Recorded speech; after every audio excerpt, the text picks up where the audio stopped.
அமெரிக்காவில் நீடிக்கும் பனிப்புயலால் நியூயார்க் மாகாணம் கடுமையாக பாதிக்கப்பட்டுள்ளது. குறிப்பாக அங்குள்ள பஃபலோ நகரம் முழுமையாக பனியால் மூடப்பட்டுள்ளது.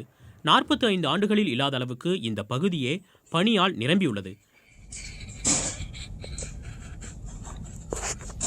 கனடா முதல் மெக்சிகோ எல்லை வரையிலும் நீடிக்கும் பனிப்புயலுக்கு இதுவரை 56 பேர் உயிரிழந்துள்ளனர். இதில் 28 பேர் அமெரிக்காவின் நியூயார்க் மாகாணத்தைச் சேர்ந்தவர்கள்.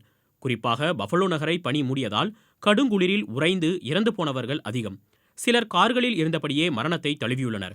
பஃபலோ நகரில் பனிப்பொழிவு இடைவிடாமல் தொடர்வதால் ஏராளமான வீடுகள் பனி மூடி காணப்படுகின்றன. சாலைகள் பனி மூடி கிடப்பதால் மீட்பு பணியை முழுவீச்சில் தொடர முடியவில்லை. தொலைதூர இடங்களை மீட்பு வாகனங்களோ மருத்துவ அவசர பணியில் உள்ள வாகனங்களோ நெருங்கவே முடியவில்லை. உலகெங்கும் கிறிஸ்துமஸ் கொண்டாட்டங்கள் களை கட்டியிருந்த கடந்த ஞாயிறன்று அமெரிக்காவில் பனிப்பொழிவால் பயணத்தை தொடர முடியாமல் சாலையோரம் ஆங்காங்கே பலரும் குடும்பத்துடன் காருக்குள்ளேயே முடங்கி கிடந்துள்ளனர்.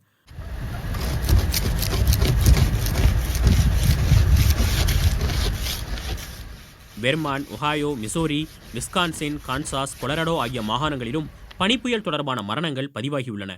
தெற்கு புளோரிடாவில் பள்ளி இனங்களில் ஒன்றான இகுவானாக்கள் உறைந்து மரங்களில் இருந்து கீழே விழும் அளவுக்கு வெப்பநிலை மிகவும் குறைந்துவிட்டது.